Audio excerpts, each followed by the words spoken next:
सुर्खियों में हैं, क्योंकि दुख हो या सुख हो हमेशा आप पब्लिक के बीच में रहते हैं। क्या लग रहा है कि 10 सालों से पवन शर्मा विधायक रहे, बाकी एरिया की बात करिए कोई विकास कार्य नहीं हुआ है, क्या कहेंगे आप? देखिए, राजनीति हो, सेवा नीति हो या आप सत्ता में है, एक ही बात मैटर करती है कि आप जनता के प्रति कितने संवेदनशील हैं। खाली इलेक्शन जीत जाने से काम नहीं बनता है। पिछले विधायक जो हमारे रहे पिछले 10 सालों से, वो विधायक तो थे लेकिन जनता के मुद्दों के प्रति उनकी संवेदनशीलता नहीं थी। और दूसरी बात है, उनका कसूर मानूं या ना मानूं, उनकी पार्टी में यही कल्चर है कि जनता का काम मत करो, जनता को रुलाओ, जनता आपके साथ साथ रहेगी जी। तो वो कितने सफल रहे हैं असफल रहे हैं ये तो अब मुद्दा ही नहीं रहा, क्योंकि इस बार उनको पार्टी ने टिकट नहीं दी। क्यों नहीं दी, ये एक बड़ा मुद्दा है।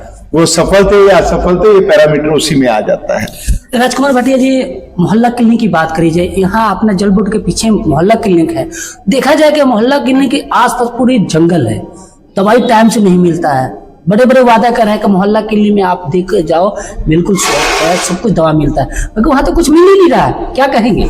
देखिए, आप मीडिया बंधु जो है पब्लिक को जागरूक करते हैं, और केजरीवाल जी जब आए थे वो कहते थे जब आपसे कोई झूठ बोले, कोई रिश्वत मांगे तो आप वीडियो बना के दिखाना।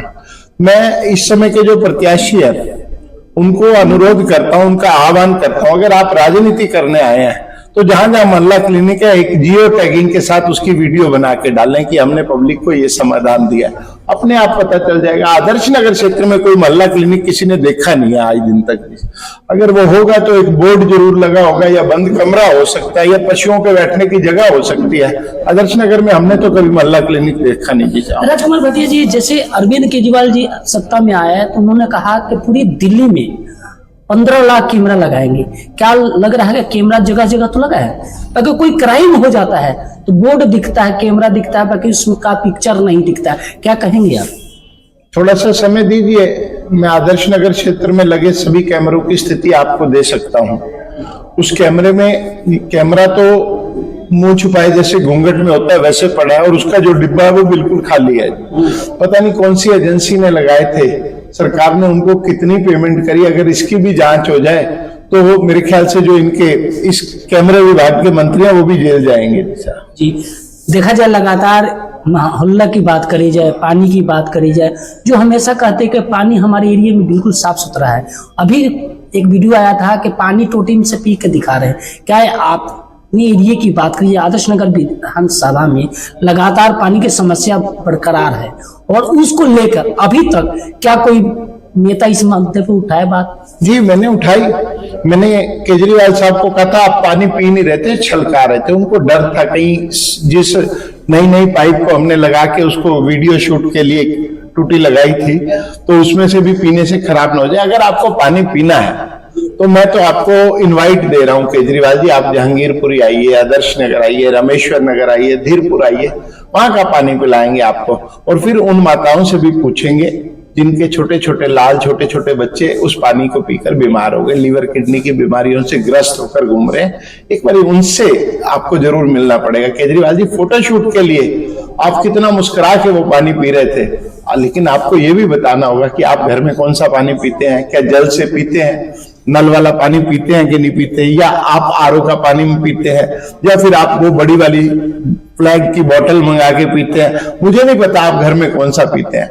नाटक उतना ही करना चाहिए जितना पब्लिक को समझ आ जाए। जहांगीरपुरी आपको बुला रही है, वहां तो पिछले 2 महीनों से पानी नहीं आ रहा, तो आप पिएंगे क्या? और आ रहा है तो उसको आप पी नहीं सकते।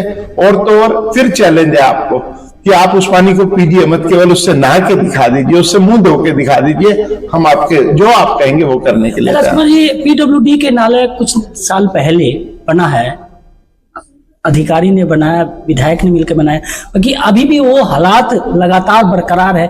चंद मिनट बारिश होते रोडों पे जमावड़ा हो जाता है। क्या कहेंगे पीडब्ल्यूडी के अधिकारी जो विधायक है मिली भगत से इस तरह से काम को बनाया और फिर भी जहांगीरपुर में वही स्थिति लगा हुआ है? देखिए, जहांगीरपुरी में इस 2022 के निगम चुनाव से पहले मुकेश गोयल जी वहां पर निगम पार्षद थे, और मुकेश गोयल जी दावा करते कि मैं हर जगह से जीतता हूं। सबसे बड़ा कसूरवारी मैं मुकेश गोयल को मानता हूं, क्योंकि वो जहां भी रहते हैं ना, वो वहां के मुद्दों की तरफ देखते ही नहीं है। पीडब्ल्यूडी का नाला हो, या एमसीडी की नाली की सफाई हो। मुकेश गोयल जी ने कभी उसकी तरफ ध्यान ही नहीं दिया। उनका तो स्टाइल दूसरे वाला है कि भाई चुनाव जीत जाओ फिर देखी जाएगी। इसलिए पीडब्ल्यूडी का जितना भी नाले पे बना, सो कॉल्ड बना, वो बना कभी भी नहीं है। उस पे केवल बजट लगा, लेकिन आज भी वो नाले वैसे ही भरे हैं और पीडब्ल्यू के किसी भी नाले की सफाई नहीं होती। इससे नालियों की सफाई नहीं होती और गली मोहल्लों में इस प्रकार से पानी भरा हुआ है कि जिसका कोई हिसाब नहीं। लगातार देखा जाए, रोडों की बात करी जाए, अभी आदर्श नगर विधानसभा एरिया की बात करी जाए, मरम्मत किया गया है, रोडों के नाम पे मरम्मत किया गया है। आप लोगों ने भी इस बात को उठाया था आवाज कि रोडों के क्या बुरा हाल था। बाकी अभी भी जो स्थिति है, जगह जगह गलियों की बात करी जाए, इसी हालात में है, क्या कहेंगे? हमने हर रोड हर गली पर आंदोलन किया, तब जाकर उनकी रिपेयर होनी शुरू हुई। और वो जो उन्होंने कुछ दिन पहले केजरीवाल जी ने कहा था कि हमारे विधायक, हमारे मंत्री जाएंगे और दिल्ली में 30,000 जो गड्ढे हैं उनको भरेंगे। अरे भाई, एक बार उनसे ये पूछो कि ये 30,000 गड्ढे हुए कब? कोई 10 साल पहले तो हुए नहीं थी, और 10 साल में हुए तो फिर आपने उसकी रिपेयर क्यों नहीं करी? आपका मेंटेनेंस विभाग क्या कर रहा था? तो ये सवाल उनको अपने आप से करना चाहिए जी। 30,000 गड्ढे अभी भरे नहीं गए, लेकिन वो हुए क्यों? उसकी रिपेयर क्यों नहीं हुई? क्या किया गया? सरकारों ने वो रुपया कहां खर्च करा? ये बड़ा प्रश्न चिन्ह है। और आदर्श नगर में तो सड़कों की हालत बहुत ज्यादा खराब है। एक रोड बनाकर उन्होंने इतना गुणगान किया, राजन बाबू रोड बनाया, लेकिन बाकी लोग देख रहे हैं केवल आदर्श नगर ही क्यों, धीरपुर की गलियां क्यों नहीं, बड़ौले की गलियां क्यों नहीं, सराय की गलियां क्यों नहीं जी, रामगढ़ की गलियां क्यों नहीं बना रहे हैं वहां पर रोड? कहीं ना कहीं देखा जाए कि करोड़ों का बजट तो सर पास हो जाता है, पेपरों में पास हो जाता है, बाकी जो मुख्य काम की बात करें, काम नहीं हो पाता है। क्या कहेंगे? लगातार जैसे समस्या बरौले की करें, आदर्श मेट्रो नीचे की बात करी जाए, हमेशा पानी लगा रहता है, उस पर लेकर कोई तो सुनने का तैयार नहीं, क्योंकि जनता परेशान रहती है। बाकी उस मामले को लेकर ना विधायक ना निगम पार्षद कोई सुनवाई नहीं करते हैं। ये काम वाली नहीं, कमाई वाली सरकार है। इनको जहां कुछ बचता है वहां थोड़ा बहुत बजट ला के रख देते हैं और उसमें से कमाई करके साइड हो जाते हैं। जिस तरह से महिलाओं के लॉलीपॉप दिया गया है कि 2100 रुपया देंगे, क्या कहेंगे उस पे? महिलाओं जो लगातार इस पर कर रही है कि पंजाब में सरकार बन गया तो 1000 रुपया नहीं दिया, अब दिल्ली में 2100 रुपया लागू कर रहे हैं, क्या वो देंगे या नहीं देंगे वो तो बात की बात है। लेकिन जो महिलाओं का विचार है कि पंजाब में 1000 रुपया लागू किया, सरकार बन गई, नहीं दिए, उसी तरह से 2100 रुपया लागू किया गया।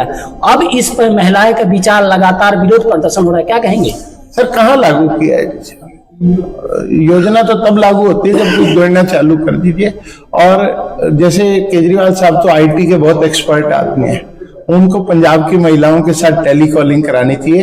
ये पंजाब वाली दीदी बोल रही है इनको 1000 रुपए मिला है, दिल्ली वाली बहनों सुनो जी, क्यों नहीं चालू करा रहे जी? वो जी क्यों झूठ बोल रहे जी?